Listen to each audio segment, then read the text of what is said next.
Hi guys, my name is Joel Gandara and I'm a CEO, I'm an investor, I'm also a business coach to entrepreneurs. And I want to talk to you today about your time, because something I've been seeing a lot lately with my coaching clients is issues related to time and how we're not getting the maximum out of it. As business owners, you don't have anybody managing you day to day, telling you how to spend your time, so it's up to you. So you may fall in the temptation of doing things that are not productive. And I'm gonna give you 7 quick tips and give you an example or two of where I've seen these happen.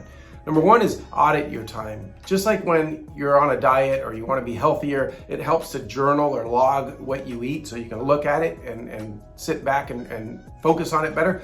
Same thing with your time. See where it's being taken. Are you busy on this one project that someone else could do, but you're spending 20 minutes on it every day? Things like that.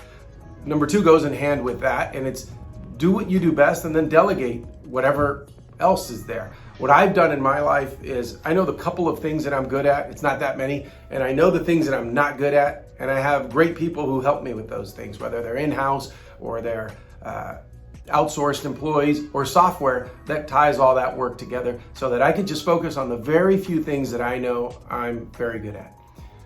Third is, for me, the way I filter an invitation or even a thought in my head about something I want to do, it's either hell yes or it's a no.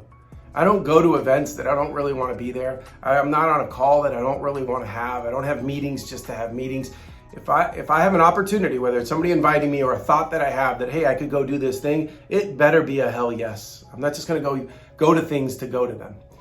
Number 4 is done now and perfect later, or perfect later.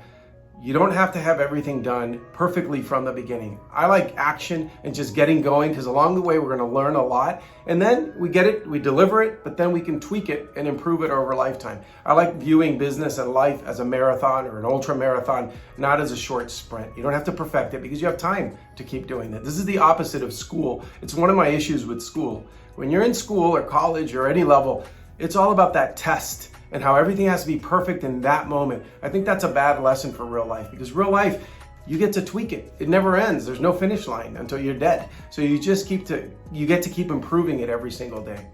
Number 5, something I see a lot is leaving things pending.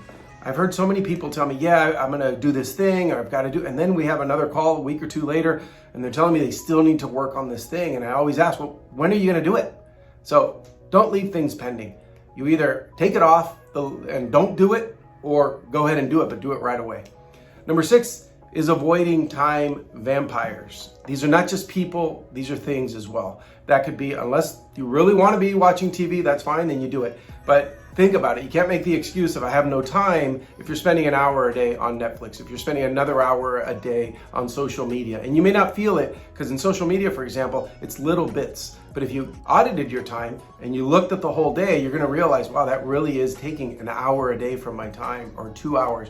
And if it's beneficial and you need it and you really want it, great. But you can't have the excuse of there really is no time if you're allowing that in your life. I'm going to give you an example. I made a meeting with someone years ago. I've since learned, this is probably 10 years ago, but I made a meeting with someone and I did not put an end time. Now my meetings have a start time and an end time. So do my calls. They're not just call me at 3 o'clock. No, you're gonna get an invite from me on your calendar, and it's gonna have a start time and a very concrete finish time. And the reason I learned to do this is because I got into this meeting with the person who probably has the world record for talking the most. And at the time, I didn't have the ability to stop that person. And they spoke to me for about an hour and a half, nonstop. That was an example of a time vampire. I don't allow that in my life in any aspect now. There's a start and there's a finish, and I'm only doing it if I really want to be there. The last one is maybe controversial. It's don't use to-do lists. Now, there are 3 options here. Either keep it all in your head. I don't recommend that. That's number 1. Number 2 is write it all down and have a to-do list. I don't like that one either. Number 3, the final one, and I say this so often, is put it in your calendar. And then when it pops up, do that. Do that exact thing. I've had so many people tell me or explain to me what their life is like, and it sounds all so scattered. They've got this one thing to do, and then they've got this other, and they're going back to the list. But what human nature is is the path of least resistance. It's what hurts the least. So you look at your to-do list and there's this really important thing. It's not urgent, but it's really important and you should be focusing on that. But what happens is you look at your to-do list and you say, oh, I can knock this one out really quick and this other little one out. And you're just focusing on the minutia every day instead of the big picture. So if you see that there's an important thing and you say, that's a 2-hour project, great. Look at next Tuesday at 3 o'clock. Do you have 2 hours? Perfect. That's the slot where you're going to do it. And then when the pop-up comes up in your calendar, that's what you do.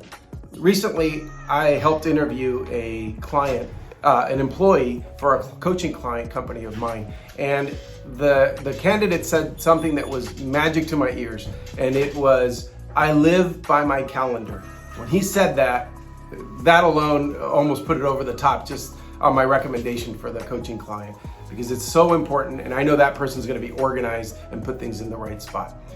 That's it. I hope this helps. I made this video just because I keep seeing these things pop up lately, and I want to bring as much value to you as I can.